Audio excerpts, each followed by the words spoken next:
Hello जी, राम राम जी। कैसे हैं आप सब लोग? आई होप कि आप सब अच्छे होंगे। तो वेलकम करती हूँ आप सबका अपने चैनल पर। सो गाइज़, ये है शाम की वीडियो और ये मैं कटिंग शुरू कर दी है। और सही बताऊँ तो आज का पूरा दिन ही ऐसा गया है क्योंकि दोपहर में लाइट चली गई थी और लाइट जाने की वजह से कुछ काम नहीं हुआ। लाइट तो क्या गई थी, हमारी एमसी गिर गई और मुझे लगा लाइट चली गई। और फिर उससे पहले आज मैंने वैसे सोच ही लिया था कि चलो आज मैं 2 घंटे सोती हूँ। काफ़ी दिन हो गए दिन में सोए, तो मैं आज सोती हूँ। मैं सोने के लिए ऊपर गई, बच्चों को स्कूल से लाने के बाद लेटते ही बस आँख मिचने वाली थी तब भी लाइट भाग गई। वो एमसी गिर गई और मुझे लगा कि लाइट गई है, बट लेटी रही फिर वो आलस ऐसा आ गया। तो उसके बाद फिर ऐसा ही दिन गया।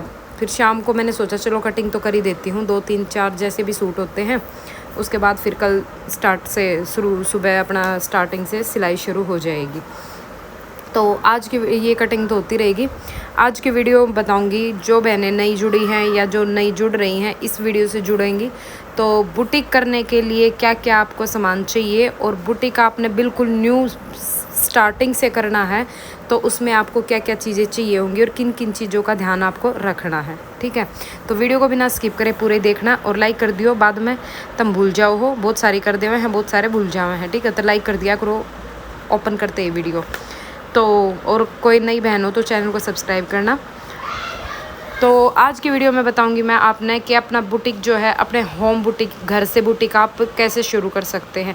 ज़्यादा आपके पास बजट नहीं है तो आप पहले घर से ही स्टार्ट करें, ना कि बाहर किसी शॉप में या मार्केट में करें। ठीक है, तो घर से स्टार्ट करने के लिए आपको एक घरेलू जो मशीन होती है आप उससे भी अपना काम शुरू कर सकते हैं।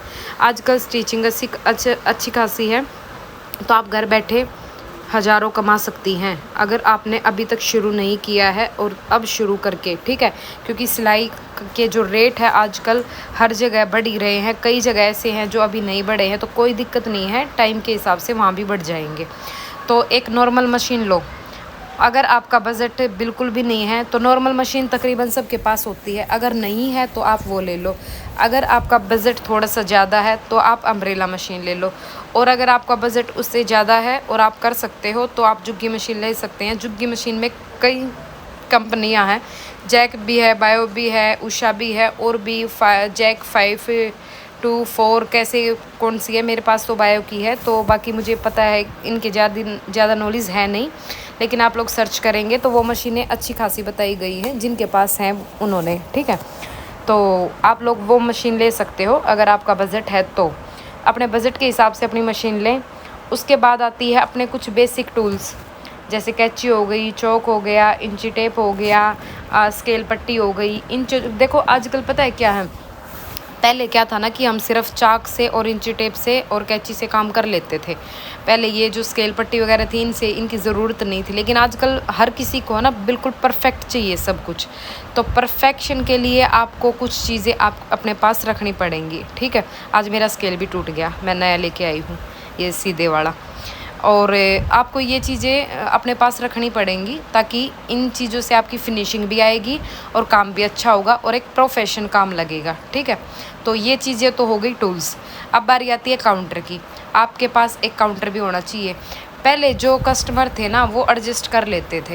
एडजस्ट करने के लिए क्या था ना कि जैसे हम नीचे ज़मीन पर बिछा के काट रहे हैं तो अभी भी काट लेते हैं। बहुत सारी बहनें ऐसी हैं जो घर में कटिंग करती, मैं भी कुछ चीज़ें ऐसी हैं जो मेरे काउंटर पे नहीं होती, मैं ऊपर आके कट करती हूँ। बट बुटीक में जहाँ पे हमने बुटीक सेटअप किया वहाँ पे अगर काउंटर दिखता है ना तो उसकी लुक ही चेंज हो जाती है।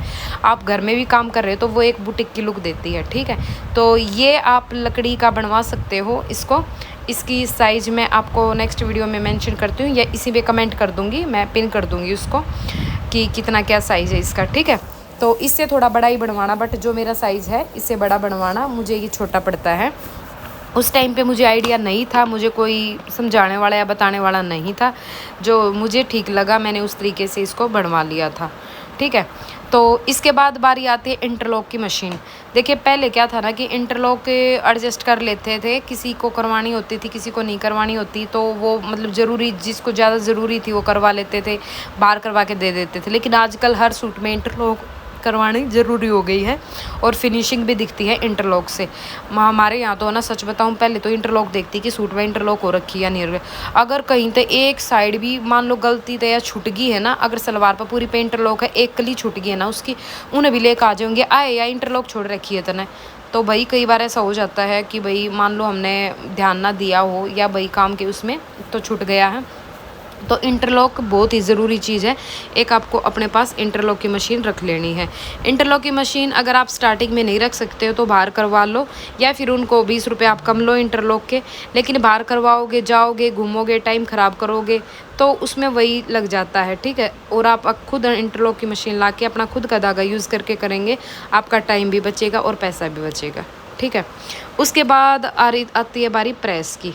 जो हमारी घरेलू प्रेस होती हैं वो प्रेस कई अच्छी भी होती है, लेकिन उनका क्या ना, कभी ज़्यादा गर्म हो गई, कभी ठंडी हो गई, कभी प्रेस का कपड़ा चिपक रहा है, कभी कुछ हो रहा है। तो एक बेसिक बुटीक अगर आप कर रहे हैं तो उसमें एक स्टीम प्रेस का होना बहुत ज़रूरी है आज के ज़माने के हिसाब से। तो स्टीम प्रेस आपकी 2800, 3000, 3200 के आसपास आ जाती है। जैसा पैसा घेरोगे, जितना गुड़ घेरा उतना मीठा क्या करें ना, तो जितना जैसा पैसा घेरोगे वैसी क्वालिटी की आपको प्रेस मिल जाएगी। 2800 रुपये वाली, 29 रुपये वाली प्रेस भी अच्छी आती है। तो स्टीम प्रेस का होना एक बुटीक में बहुत ज़रूरी है। तो इन चीज़ों, और उसका एक फ़ायदा ये भी है कि उसमें अब ये देखो मैं कितना पतला कपड़ा ले रखा है। ये साड़ी है, साड़ी में से एक ड्रेस बनानी है, सर्कल प्लाजो और कुर्ती बनानी है। तो कितना ही पतला है, ये जॉर्जेट है, आई थिंक बहुत सॉफ्ट वाला जॉर्जेट है। तो ये वाला भी मैं इसी से प्रेस करूँगी। और जो अपनी घर की प्रेस होती है तो उसमें डर भी लगता है और कई बार तो चिपक भी जाता। और ये साड़ी चिपकाई हुई ही कस्टमर लेके आए हैं कि इसमें है ना मेरी प्रेस लग गई थी, वो जल रही है, तो बोली अब ये पहनने की तो काम की रही नहीं है, तो आप इसमें कोई सूट बना दो। तो उन्होंने अपनी बेटी का सूट बनाने के लिए दिया है। तो जो स्टीम प्रेस होती है ना वो कपड़े को चिपकाती नहीं है और बहुत ही अच्छा स्टीम आयरन करती है, कपड़े को फिनिश करके देती है। हम पहले भी प्रेस करते हैं और बाद में भी प्रेस करते हैं। जब प्रेस करके कपड़े को देते हैं ना तो कस्टमर खुश हो जाते हैं। और बहुत सारी जगह प्रेस करके नहीं देते हैं ना तो वो ऐसा लगता है जैसे मतलब कपड़ा पुराना पुराना सा। और आप किसी भी पुराने, देखो कई बार मेरे पास अल्ट्रेशन के कपड़े भी आते हैं ना, किसी का बीड़ा चौड़ा हो रखा हो, उसको भी मैं साइड से प्रेस करके देती हूँ ना तो वो ऐसा लगता है जैसे नया हो। खुद भी कस्टमर अपने सूट को देख के ये बोलते कि कितना बढ़िया लग रहा है, प्रेस करके दिया, मतलब खुश हो जाते। इससे आपके कस्टमर भी बने रहते हैं, खुश होते हैं वो इस चीज़ से कि भी प्रेस करके दिया है। क्योंकि हम जब चाक को खोलते हैं या बंद करते हैं तो वहाँ पर निशान पड़ जाते हैं ना, तो उस पर प्रेस करके देंगे तो प्रेस करने के बाद ही बहुत ही अच्छा मतलब दिखता है, फिनिशिंग दिखती है ना। तो प्रेस का बहुत ही एक अच्छा काम है आपके बुटीक में आज के ज़माने के हिसाब से। ये सारी चीज़ें मैं आज के ज़माने के हिसाब से बता रही हूँ कि आज के टाइम पे ये सारी चीज़ें बहुत ज़रूरी है आपके एक बुटीक में, ठीक है। और रही बात आपके सिलाई आने की कि भाई आपको सिलाई तो मुझे बेसिक आती है, तो कोई दिक्कत नहीं है, बेसिक सिलाई आती है, आप बेसिक से शुरू कर दो। जैसे जैसे आपके पास कस्टमर आएंगे, जैसे जैसे आपके पास डिज़ाइनर कपड़े आएंगे ना, आप खुद ही उनको बनाने लग जाओगे, उनको सर्च करोगे, देखोगे, उस चीज़ को आप पहले खुद पे ट्राई कर लो। जब भी आपके पास टाइम हो ना, जैसे स्टार्टिंग में कम टाइम रहता है, कम कपड़े आते हैं तो किसी को पता नहीं होता ना, उस टाइम पे आपको पता है कि अभी ट्रेंडिंग में क्या कपड़े चल रहे हैं, वो कपड़े खुद के लिए बना लो, ठीक है। सर्कल प्लाजो, शरारा हो गया, और ये पैंट प्लाजो, ये फर्सी सलवार, जो भी अभी ट्रेंडिंग में चल रहा है वो चीज़ें आप खुद के लिए बनाओ। खुद के लिए बना लोगे, उसमें आपको आइडिया मिल जाएगा कि भाई ये चीज़ें ऐसे बनती है। अगर उसमें कुछ गलती भी हुई है, हम अपने ऊपर तो एडजस्ट कर लेते हैं, तो कस्टमर के ऊपर हम करेंगे ना तो आपको आइडिया मिल जाएगा कि हाँ भाई इस चीज़ में यहाँ पे मैंने गलती की है, ये मैं कस्टमर के पे नहीं करूँगी, ठीक है। ये सबसे बेस्ट तरीका है आपको कोई भी नई ड्रेस बनाने का और सीखने का। और आज के ज़माने में सीखने के लिए यूट्यूब एक इतनी बढ़िया प्लेटफॉर्म है, आप वहाँ से कुछ भी सीख सकते हो, कोई भी चीज़ सर्च कर सकते हो इतनी इजीली, और इतनी सारी वीडियो मिलती हैं, किसी की भी देख लो, जिसका भी आप अच्छे से समझते हो, जिसका भी समझ में आता हो, ठीक है। तो सीखने के लिए भी आपके पास है, बेसिक आना चाहिए आपको। बेसिक जिसको आ जाता है ना वो वीडियो देखने के बाद एक बार में ही हैवी से हैवी और बढ़िया से बढ़िया ड्रेस बना सकता है, क्योंकि मैं खुद बना सकती हूँ। तो आई थिंक मैं यही सोचती हूँ कि जिसको बेसिक आता है ना वो हर कोई एक बार ड्रेस देखने के बाद बना ही लेता है, ठीक है। तो आप लोग भी बना लोगे, क्यों नहीं बना लोगे। तो फैशन की दुनिया में आज के टाइम में बहुत ही इनकम है, और वो घर बैठ के आप ये काम कर सकते हो, और घर बैठे दुनिया लाखों कमा रही हैं, हज़ारों नहीं लाखों कमा रहे हैं, ठीक है। तो आप लोग भी कमा सकते हो और अपने पैरों पर खड़ी हो सकती हैं और किसी के मुँह कहना देखने की ज़रूरत नहीं है। तो आज के वीडियो में मैंने काफ़ी सारी चीज़ें आपको बताई हैं, आई होप कि आपको समझ आई होंगी। फिर भी अगर किसी चीज़ को लेकर आपके कोई डाउट है तो आप मुझे कमेंट करना, मैं आपके नेक्स्ट वीडियो में डाउट क्लियर ज़रूर करूँगी। और किसी भी बहन का कोई भी कमेंट हो तो प्लीज़ अपना कमेंट करने के बाद नेक्स्ट वीडियो ज़रूर देखा करो, क्योंकि आप लोग कमेंट करके जाते रहो, फिर मैं अगली वीडियो में आपका कमेंट रिप्लाई करती हूँ, फिर बोलते हो मैंने इतनी बार कमेंट कर लिया आपने रिप्लाई नहीं दिया। मैं रिप्लाई जो ज़रूरी होते हैं वो बहुत करती हूँ। अब जो मुझे लगता है कि डेली सेम कमेंट है तो उनको तो क्या पड़े, उनको मैं लाइक करती हूँ, पढ़ती ज़रूर हूँ और लाइक भी करती हूँ, बट उनको वीडियो में नहीं बोलती हूँ कि वो सब सेम डेली आप भी सुनोगे तो शायद बोर हो जाओगे उस चीज़ से, है ना। तो मैं नई चीज़ें ढूंढती हूँ, किसी का नया कमेंट होता है, कोई नई जानकारी जो मुझे भी मिल सके, आप लोगों तक पहुँच सके, इसीलिए मैं उन चीज़ों को रीड करती हूँ अपने कमेंट बॉक्स में, अपनी वीडियो में, ठीक है। तो कोशिश करा करो कोई नए डाउट जो भी आपके मन में आवे, पूरी वीडियो ने देखने के बाद जहाँ भी डाउट आवे वहीं पे आप कमेंट कर दो वीडियो को रोक के, उसके बाद आप वीडियो देखो, फिर दोबारा अगर कोई डाउट आ रहा है तो फिर दूसरा कमेंट कर दो, कोई दिक्कत नहीं है, कितने भी कमेंट करो, कोई कमेंट की लिमिट नहीं है। और आप सब नए जो इतने दिन से वीडियो देख रहे हो वो तो जान ही गए हैं, बाकी जो न्यू है वो भी जान जाएंगे। तो आप लोगों को पता है मुझे किसी के भी कमेंट से कोई दिक्कत नहीं होती है, बस नेगेटिव कमेंट मत करो, किसी को हर्ट करने वाला कमेंट मत करो। बाकी अगर मेरी कोई कमियां दिखती है तो वो आप लोग बता सकते, कोई दिक्कत नहीं है। मैं अपनी कमियों से भागती नहीं हूँ, छुपाती नहीं हूँ, मैं अपनी कमियों से सीखती हूँ और हमेशा इंसान को अपनी कमियों से सीखना चाहिए, ना कि उनसे भागना चाहिए। अपनी कमियां देखो, परफेक्ट कोई भी नहीं होता है। अगर आप लोग सोचते हो कि कोई परफेक्ट है, परफेक्ट कोई नहीं होता है किसी भी चीज़ में, हर चीज़ में वो कहीं पे देखो, अब मुझे ले लो, मैं किसी चीज़ में परफेक्ट होंगी, ज़रूरी नहीं है कि जिस चीज़ में आप परफेक्ट हो मैं उसमें भी परफेक्ट होंगी, बिल्कुल भी नहीं। तो ऐसा कभी मत सोचो कि तनु इस चीज़ में परफेक्ट है तो आप इस चीज़ में परफेक्ट क्यों नहीं हो, ऐसा कुछ नहीं होता है भाई। हर इंसान के पास एक क्वालिटी होती है, वो क्वालिटी ढूंढो अपनी कि आपके अंदर क्या क्वालिटी है, ठीक है। उस क्वालिटी पे काम करो, उसको आप टाइम दो। और रही बात घर गृहस्थी की, वो भी साथ लेके चलनी है।